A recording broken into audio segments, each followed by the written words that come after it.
വിവാഹം ഒരു സ്ത്രീയോട് ചെയ്യുന്നത് എന്ന കഥ. അഷിതയുടെ രചന. ഒരു സിനിമയിലെ ദൃശ്യം കണ്ടുകൊണ്ടിരിക്കുകയാണെന്നാണ് എനിക്ക് തോന്നിയത് കേട്ടോ.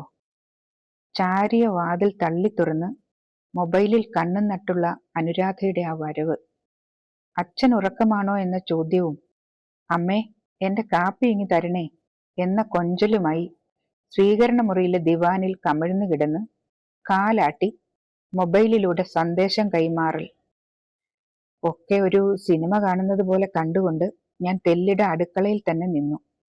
പിന്നെ കാപ്പിക്കപ്പുകളുമായി സ്വീകരണ മുറിയിലേക്ക് നടന്നു. സ്ഥാനം തെല്ലു തെറ്റി അവളുടെ കടും നീല സാരി, വാരി കെട്ടിവെച്ച മുടിയഴക്, കഴുത്തിന്റെ ആ ഓമനത്തമുള്ള വളവ്, അതിലെ ഇളം നീല രോമങ്ങൾ. കോളേജിൽ പഠിച്ചിരുന്ന കാലത്ത് ഇതുപോലെ കമിഴ്ന്നു കിടന്ന് പരീക്ഷയ്ക്ക് പഠിച്ചിരുന്ന അനുരാധയെ എനിക്ക് ഓർമ്മ വന്നു.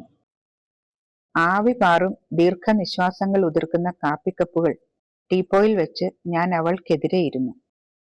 അന്ന് അവൾ ദാവണി ഉടുത്ത ഒരു സ്വപ്നമായിരുന്നെങ്കിൽ ഇന്നവൾ സാരി ഉടുത്ത ഒരു യാഥാർത്ഥ്യമാണ്. ഇത് ആ സായാഹ്നത്തിൽ എന്നെ തെല്ലൊന്നുമല്ല അലോസരപ്പെടുത്തിയത്. സ്വപ്നങ്ങൾക്കും യാഥാർത്ഥ്യത്തിനും ഇടയ്ക്ക് ചോർന്നു പോകുന്ന എന്തൊക്കെയോ ഉണ്ട്, അതെനിക്ക് തീർച്ചയായി. മൊബൈലിൽ നിന്ന് കണ്ണെടുക്കാതെ മറുപടി സന്ദേശം ടൈപ്പ് ചെയ്തുകൊണ്ട് അവൾ അശ്രദ്ധമായി ചോദിച്ചു, അച്ഛനെ കണ്ടില്ലല്ലോ ഇതുവരെ, ഉറക്കമാണോ? ഞാൻ മറുപടി പറഞ്ഞില്ല. കിടപ്പുമുറിയുടെ ചാരിയ വാതിലിനപ്പുറത്ത് ആകാംക്ഷയോടെ അങ്ങോട്ടും ഇങ്ങോട്ടും ഉലാത്തുന്ന അദ്ദേഹത്തിന്റെ കാൽപ്പെരുമാറ്റം ശ്രദ്ധിച്ചാൽ കേൾക്കാമായിരുന്നു. അദ്ദേഹം വന്ന് ഞങ്ങളോടൊപ്പം ഇരുന്നെങ്കിൽ നന്നായേനെ എന്ന് ഞാൻ ആഗ്രഹിച്ചു പോയി. അത്രമേൽ ഉലയ്ക്കുന്ന ഒരു സായാഹ്നമായിരുന്നുവല്ലോ അത്, ഞങ്ങൾക്ക് 3 പേർക്കും. പക്ഷേ പിന്നെ എല്ലാ വീടുകളിലും ഇങ്ങനെയൊക്കെ ആണല്ലോ എന്ന കയ്പു കിനിയുന്ന തിരുത്തലും മനസ്സ് നടത്തി. മക്കൾ ഉണ്ടാക്കുന്ന പ്രശ്നങ്ങളും പരിഹരിക്കേണ്ടത് അമ്മമാരുടെ മാത്രം ചുമതലയാണല്ലോ. അപ്പോൾ പിന്നെ അദ്ദേഹം വന്ന് ഇരുന്നിട്ടും എന്ത് കാര്യം എന്ന് ഞാൻ ഓർത്തു. ഒന്ന് പറഞ്ഞാൽ രണ്ടാമത്തതിന് ക്ഷുഭിതനാവും. പ്രശ്ന പരിഹാരത്തിന് പകരം ഒന്നും കൂടെ ഉണ്ടാക്കി വെച്ച് പോയി കതക് വലിച്ചടയ്ക്കും, അത്ര തന്നെ. ആകാശം പോലെ വിസ്തൃതമായ ഏകാന്തതയിൽ ഞാൻ തീർത്തും ഒറ്റപ്പെട്ടു. മൊബൈൽ പെട്ടെന്ന് ശബ്ദിച്ചു. അനുരാധയുടെ മുഖത്ത് ഗൂഢസ്മിതം മിന്നിമറയുന്നത് ഞാൻ കണ്ടു. അസ്വസ്ഥതയോടെ, ആവശ്യമില്ലാതിരുന്ന ഒരു പരുഷതയോടെ ഞാൻ പറഞ്ഞു, കാപ്പി കുടിക്കാൻ അനുരാധേ, അത് കൊണ്ടുവന്ന് തന്നിട്ട് നേരം എത്രയായി? മൊബൈലിൽ വന്ന സന്ദേശം വായിച്ച് അവളത് മേശപ്പുറത്തേക്ക് ഇട്ടുകൊണ്ട് കാപ്പിക്കപ്പിനായി കൈനീട്ടി. അപ്പോഴാണ് ഞാൻ തുടങ്ങി വെച്ചത്. ഇന്നലെ രമേശ് ഇതുവഴി വന്നിരുന്നു. എന്തിന് എന്ന ചോദ്യം വഹിച്ച് അവളുടെ പുരികമൊന്ന് ഉയർന്നു താണു, അത്ര തന്നെ. ഭർത്താവ് എന്തിനാണ് വന്നതെന്ന് അറിയാനുള്ള ജിജ്ഞാസയോ ആകാംക്ഷയോ ഇല്ല. ആ സായാഹ്നം എന്നെ ശ്വാസം മുട്ടിക്കുന്ന ചില അറിവുകളിലേക്ക് നയിക്കും എന്നെനിക്ക് തീർച്ചയായത് അപ്പോഴാണ്. ആ സായാഹ്നത്തിന്റെ വളവും തിരിവും ഒറ്റയ്ക്ക് താങ്ങേണ്ടി വരുന്നതിന്റെ വിഷമം, എന്റെ ഭർത്താവ് അല്ലെങ്കിൽ പതിവായി വന്നിരിക്കാറുള്ള ചാരുകസേര ഒഴിഞ്ഞു കിടക്കുന്നത്, അടച്ചിട്ട മുറിക്കുള്ളിലെ അദ്ദേഹത്തിന്റെ ഉലാത്തൽ എല്ലാം എന്നെ അരിശം പിടിപ്പിച്ചു. ഇരച്ചു കയറിയ ക്ഷോഭത്തോടെ ഞാൻ പറഞ്ഞു, അതെങ്ങനെ പറഞ്ഞൊപ്പിച്ചു എന്ന് എനിക്ക് സത്യമായിട്ടും നിശ്ചയമില്ല കേട്ടോ. രമേശ് പറയുന്നത് നിനക്കൊരു അഫയർ ഉണ്ട്, ഒന്നുകിൽ നിന്നെ പറഞ്ഞു മനസ്സിലാക്കണം, അല്ലെങ്കിൽ വിവാഹമോചനത്തിന് തയ്യാറായിക്കൊള്ളാൻ പറയാനാണ്. ഒരു പൊട്ടിച്ചിരിയായിരുന്നു അനുരാധയുടെ മറുപടി. ഞാൻ ഞെട്ടിപ്പോയി. അമ്മയ്ക്ക് പറയാമായിരുന്നില്ലേ? അനുരാധ ചോദിച്ചു. കാലപ്പഴക്കം കൊണ്ട് ഉറച്ചു പോകുന്ന ഒരു ശീലം മാത്രമാണ് വിവാഹമെന്നത് എന്ന്. ഇത്തവണ ഇരച്ചു കയറിയത് ദേഷ്യമാണ്. നീ എന്തിനുള്ള പുറപ്പാടാണ് അനുരാധേ? നീരസം സ്പഷ്ടമാക്കിക്കൊണ്ട് ഞാൻ എഴുന്നേറ്റു. ജനാലക്കരികിലേക്ക് നടന്നു. അനുരാധയും എഴുന്നേറ്റ് എന്റെ പുറകിലായി വന്നു നിന്നു. പരസ്പരം ഒന്നും പറയാതെയുള്ള ആ നിൽപ്പ് കുറച്ചധികം നേരം തുടർന്നു. 8ാമത്തെ നിലയിലാണ് ഞങ്ങളുടെ ഫ്ലാറ്റ്. അവിടെ നിന്ന് നോക്കിയാൽ ഹൈവേയിലൂടെ വലിയ ചരക്ക് ലോറികൾ ആകാവുന്നതിലധികം ഭാരം വഹിച്ചുകൊണ്ട് കയറ്റം കയറി പോകുന്നത് കാണാം. കൂറ്റൻ ഭാരങ്ങൾ കയറ്റിയ ആ വലിയ ചരക്ക് ലോറികൾ പോലെയാണ് ഓരോ ജീവിതവുമെന്ന് എനിക്ക് തോന്നി. മനസ്സ് അനുനിമിഷം ഉദാസീനമായി കൊണ്ടിരുന്നു.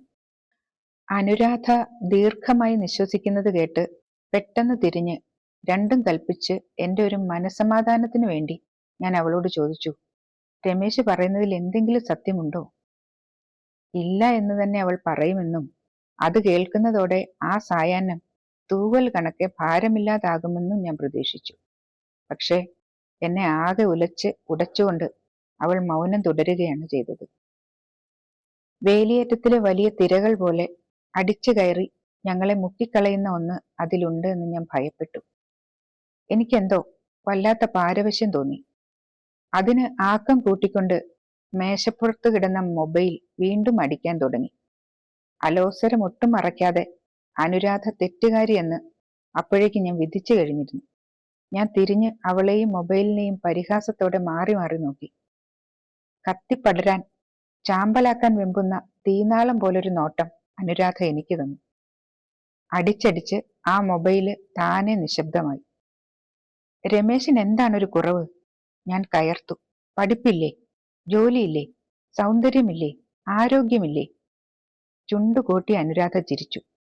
ഇതെല്ലാം വിവാഹത്തിന് മുൻപ് പറയാൻ കൊള്ളാം അമ്മേ. വിവാഹം ചാരി നിൽക്കുന്നത് മറ്റെന്തൊക്കെയോ തൂണുകളിലാണ്. മനസ്സിലാകുന്ന ഭാഷയിൽ പറ. ഞാൻ ഒച്ച ഉയർത്തി. അകത്തുനിന്ന് ഭർത്താവ് ഒന്ന് ചുമച്ചു. ഞാൻ സ്വയം നിയന്ത്രിച്ചു. അനുരാധയാകട്ടെ അത് കേട്ടു എന്ന് തന്നെ തോന്നിയില്ല. മറ്റേതോ ലോകത്തേക്ക് ഉറ്റുനോക്കി നിൽക്കുകയാണ് അവളെന്ന് എനിക്ക് തോന്നി. പിന്നെ കുട്ടിക്കാലത്ത് എന്നേക്കുമായി കളഞ്ഞുപോയ ഒരു പാവക്കുട്ടിയെ അന്വേഷിച്ചിരുന്ന അതേ വേദനയോടെ മന്ത്രമായ സ്വരത്തിൽ അവൾ എന്നോട് ചോദിച്ചു, അപരിചിതനായ ഒരാളെ വിവാഹം കഴിക്കുന്നതിനുള്ള വിഷമം പറഞ്ഞപ്പോൾ അമ്മയും അമ്മൂമ്മയും എന്നോട് പറഞ്ഞത് ഓർമ്മയുണ്ടോ? വിവാഹം കഴിയുന്നതോടെ എല്ലാം താനേ ഉണ്ടായി വരുമെന്ന്. ഐശ്വര്യവും സമ്പത്തും സ്നേഹവും എല്ലാം. കൈപ്പിറ്റു വീഴുന്ന വാക്കുകൾ നിരത്തി അവൾ പറഞ്ഞു, എല്ലാം ഉണ്ടായി അമ്മേ, സ്നേഹമൊഴിച്ച്. ഞാൻ സ്തബ്ധയായി. അനുരാധ അത്രമേൽ സരളമായി അതങ്ങനെ പറഞ്ഞു വെക്കുമെന്ന് ഞാൻ കരുതിയതേയില്ല. പരിഭ്രമിച്ച് എന്തിനൊക്കെയോ തടയിടാനായി ഞാൻ ഒച്ച താഴ്ത്തി ചീറി, എന്തുകൊണ്ട് സ്നേഹമില്ലാതായി? നിന്റെ തെറ്റ് അനുരാധേ, നിന്റെ തെറ്റ്. ഒരു പുരുഷന്റെ സ്നേഹം പിടിച്ചു പറ്റാനും നിലനിർത്താനും വേണം ഒരു മിടുക്ക്. അടഞ്ഞു കിടക്കുന്ന വാതിലിനപ്പുറത്ത് കാൽപ്പെരുമാറ്റം നിലച്ചത് ഞാൻ അറിഞ്ഞു. ആ മൊബൈല് അക്ഷമയോടെ വീണ്ടും അടിക്കാൻ തുടങ്ങി. ഇത്തവണ അനുരാധ അത് ഗൗനിച്ചതേയില്ല. അതെനിക്ക് രഹസ്യമായ ഒരു സന്തോഷം തന്നു. പ്രതീക്ഷയ്ക്ക് ഇനിയും വകയുണ്ടെന്ന് എനിക്ക് തോന്നി. ഞാൻ അവളുടെ ഇരു ചുമലുകളിലും കൈവച്ചുകൊണ്ട് ആർദ്രമായി പറഞ്ഞു, നിങ്ങൾക്കിടയിൽ ഒരു കുഞ്ഞുണ്ടായിരുന്നെങ്കിൽ ഇത്തരം പ്രശ്നങ്ങൾ ഉണ്ടാവുമായിരുന്നില്ല. അനുരാധയുടെ കണ്ണിൽ വെയിൽ കത്തി നിന്നു. ഉജ്ജ്വലമായ ആ ചിരിയോടെ അവൾ അന്വേഷിച്ചു, അതുകൊണ്ടാണോ അമ്മ എല്ലാ പ്രശ്നങ്ങളും എക്കാലത്തും വിഴുങ്ങിക്കളഞ്ഞത്? ഇടയിൽ ഞാൻ ഉണ്ടായിരുന്നതുകൊണ്ട്? ഞാൻ പൊടുന്നനെ ഉൾവലിഞ്ഞു മൂകയായിപ്പോയി. വർഷങ്ങൾ താണ്ടിയതിന്റെ ക്ഷീണം എന്നെ ബാധിച്ചത് പെട്ടെന്നാണ്. അവളുടെ ചോദ്യത്തിൽ തട്ടി ഞാൻ ചിതറിപ്പോയ പോലെ. അപ്പോൾ ഏറെക്കുറെ ആത്മഗതം പോലെ, എന്നാൽ പാതി എന്നോടും കൂടിയായി അനുരാധ പറഞ്ഞു, സ്നേഹത്തിൽ നിന്നല്ലാതെ കുഞ്ഞുങ്ങൾ ജനിച്ചാൽ അവരിതുപോലെ, എന്നെപ്പോലെ, ലോകം മുഴുവൻ സ്നേഹത്തിനായി പരതി നടക്കും. അവളുടെ അയവില്ലാത്ത നിലപാടുകൾ എന്നെ ക്ഷുഭിതയാക്കി. എന്തെങ്കിലും പറഞ്ഞ് അവളെ മുറിപ്പെടുത്തണമെന്ന് എനിക്ക് തോന്നി. എല്ലാ സ്ത്രീകളും വിവാഹത്തിൽ ഏറ്റവും കൊതിക്കുന്നത് സുരക്ഷിതത്വമാണ്. അറിയുമോ നിനക്ക്? സുരക്ഷിതത്വം ഉറപ്പാക്കിയാണ് അച്ഛനമ്മമാർ വിവാഹം നിശ്ചയിക്കുന്നത്, അല്ലാതെ സ്നേഹം നോക്കിയല്ല. നിനക്ക് ഭ്രാന്താണ് അനുരാധെ. എന്റെ നെഞ്ചിൽ കൈവച്ച് അമ്മയ്ക്ക് പറയാനാവുമോ വിവാഹത്തിന് സുരക്ഷിതത്വമുണ്ടെന്ന്? ഉണ്ടെന്ന ഒരു തോന്നൽ മാത്രമല്ലേ ഉള്ളൂ. സുരക്ഷിതത്വത്തിനായി മുടങ്ങാതെ ചുങ്കം കെട്ടുന്നത് പോലെ വേണമെങ്കിലും വേണ്ടെങ്കിലും ഒരനുഷ്ഠാനമായി രതി, കുട്ടികൾ, പിന്നെ ഒത്തുതീർപ്പുകളുടെ ഒരു സാമ്രാജ്യവും. അതൊക്കെ സ്നേഹത്തിന്റെ ഭാഗം തന്നെ, ഞാൻ ഉറപ്പിച്ചു പറഞ്ഞു. എന്താണ് അമ്മ സ്നേഹം? അവളുടെ ശബ്ദവും ഉയർന്നു. വിവാഹത്തിലുള്ളത് സ്നേഹമോ കാമമോ? ഒരു സ്ത്രീയുടെ നഗ്ന ശരീരത്തിൽ തുളച്ചു കയറലാണോ സ്നേഹം? ഞാൻ ഞെട്ടിപ്പോയി. എന്തൊരു ചോദ്യം, എന്തൊരു ഭാഷ!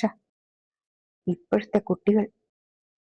കുലച്ച വില്ലിൽ തൊടുത്ത ശരം പോലെ എന്തോ ഒന്ന് അവളുടെ നോട്ടത്തിലും നിൽപ്പിലും ഉണ്ടെന്ന് എനിക്ക് തോന്നി. അവൾക്കു പിന്നിൽ പൗരാണിക കാലം തൊട്ട് ഇങ്ങുവരെയുള്ള സ്ത്രീകളുടെ മുഖമില്ലാ രൂപങ്ങൾ എന്റെ ഉത്തരം കാത്ത് ഉറ്റുപാർക്കുന്നതായി ഒരു ഭ്രമാത്മക ദർശനം എനിക്കുണ്ടായി. ഞാൻ പതറിപ്പോയി. ആ മൊബൈൽ വീണ്ടും ഒരു യാചന പോലെ അടിച്ചു. അടച്ചിട്ട മുറിയിൽ ഭർത്താവിന്റെ കൈ തട്ടി എന്തോ നിലത്ത് വീണു. ഞാനും അനുരാധയും, ഞങ്ങൾക്കിടയിലെ നിശബ്ദതയും ഒരുപോലെ ഞെട്ടി. എന്തിനെയൊക്കെയോ ഉടഞ്ഞു തകരുന്നതിൽ നിന്നും രക്ഷിക്കേണ്ടത് എന്റെ ബാധ്യതയാണ് എന്ന പോലെ ഞാൻ ധൃതിയിൽ പറഞ്ഞു, ശരി, നീ പറയുന്നതൊക്കെ ശരിയെന്നിരിക്കട്ടെ. ഇനി പുതിയ ഒരാളായാലും ഇതുതന്നെയല്ലേ സംഭവിക്കുക? വാതിലടച്ചകത്തിട്ട് പൂട്ടുക. കഷ്ടം എന്റെ അനുരാധെ. ഒരു ദീർഘനിശ്വാസത്തോടെ, ഉജ്ജ്വലമായി, അതേ നോട്ടത്തോടെ. പക്ഷെ അവളുടെ ചിരി മാഞ്ഞു പോയിരുന്നു. അവൾ എന്നെ അഭിമുഖീകരിച്ചു. എന്നിട്ട് സാന്ദ്രമായ സ്വരത്തിൽ ചോദിച്ചു, എന്താണ് അമ്മേ സ്നേഹവും കാമവും തമ്മിലുള്ള വ്യത്യാസം? അറിയണോ അമ്മയ്ക്ക്? കാമത്തിന് തൃപ്തമാകാൻ ഒരു പ്രവൃത്തി വേണം. കാമം കനകത്തിനോടായാലും കാമിനിയോടായാലും. പക്ഷെ സ്നേഹം. അവളുടെ വാക്കുകൾ തേജോമയമായ ഒരു കാന്തിയിൽ തിളങ്ങി. സ്നേഹം അങ്കുരിക്കുമ്പോഴേ തൃപ്തമാണ്. അതിനൊന്നും തന്നെ ആവശ്യമില്ല. സ്നേഹിക്കപ്പെടണമെന്ന് പോലുമില്ല. ഒരു നക്ഷത്രം മതി അതിന് രാവ് കഴിച്ചുകൂട്ടാൻ. കണ്ണടച്ചുള്ള ഒരു ചിരിയുടെ ഓർമ്മ മതി അതിനൊരു ജന്മം കഴിച്ചുകൂട്ടാൻ. ഭദ്രചിറ്റയെ ഓർമ്മയില്ലേ? അവളുടെ വാക്കുകളിൽ ശതാബ്ദങ്ങളിലൂടെ നടന്നുപോയ നിരവധി മുഖമില്ലാ സ്ത്രീകളുടെ ഊമ ബധിര വിലാപത്തിന്റെ ദുഃഖച്ഛവി കലർന്ന് ഒരു തേജസ് നിറയുന്നതായി എനിക്ക് തോന്നി. അതെന്റെ ഹൃദയത്തെ സ്പർശിച്ചു. എന്താണ് അവൾ പറയുന്നത്? പറയുന്നതൊക്കെ ജീവിതത്തിലും ലോകത്തിലും പ്രായോഗികമോ എന്നൊന്നും എനിക്ക് മനസ്സിലായില്ല. മനസ്സിലാവണമെന്ന് ഞാൻ ആഗ്രഹിച്ചതുമില്ല. ആ വാക്കുകളിലെ ഇന്ദ്രജാല മാസ്മരികത, സത്യത്തിന്റെ വിദ്യുൽ പ്രവാഹം, 45 കൊല്ലത്തെ വിവാഹ ജീവിതത്തിൽ ഞാൻ പറയാതെ വിട്ട പലതും അതിലുണ്ട് എന്ന ഒരു തിരിച്ചറിവ്, എല്ലാം ചേർന്ന് എന്നെ മറ്റൊരു തലത്തിലേക്ക് ഉയർത്തുന്നതായി അനുഭവമായി. എന്റെ കണ്ണുകൾ അവളുടെ പിന്നിൽ നിരന്ന് ഉറ്റുപാർക്കുന്ന പൗരാണിക മുഖമില്ലാ ജന്മങ്ങളെക്കുറിച്ചോർത്ത് ഈറനായി. മൊബൈലിൽ ഒരു സന്ദേശം വന്നു. അനുരാധ അത് വാരിയെടുത്ത് ബാഗിലിട്ട് എന്റെ തോളത്തൊന്ന് തട്ടി ഇറങ്ങിപ്പോയി. എന്നെ ചൂഴ്ന്നു നിന്ന ഏകാന്തതയിൽ ഞാൻ കുറെ നേരം അങ്ങനെ ഇരുന്നു. അതിന്റെ അവസാനം കിടപ്പുമുറിയുടെ വാതിൽ തുറന്ന് ഭർത്താവ് ഇറങ്ങി വന്നു. കോട്ടുവായി ഇട്ടുകൊണ്ട് അദ്ദേഹം ചോദിച്ചു, എല്ലാം പറഞ്ഞു മനസ്സിലാക്കിയില്ലേ? പ്രശ്നമൊക്കെ തീർന്നില്ലേ? ഞാൻ അദ്ദേഹത്തെ ആദ്യമായി കാണുകയാണെന്ന് എനിക്ക് തോന്നി. ഞാൻ അവളെ ഒന്ന് വിളിച്ചു കളയാം, ഉള്ളിലിരിപ്പ് എന്താണെന്ന് അറിയാമല്ലോ, അദ്ദേഹം മൊബൈൽ കയ്യിലെടുത്തുകൊണ്ട് പറഞ്ഞു. അവളെ വിളിച്ചിട്ട് കാര്യമില്ല. അവൾ പരിധിക്ക് പുറത്താണ്, ഞാൻ നിർവികാരയായി പറഞ്ഞു.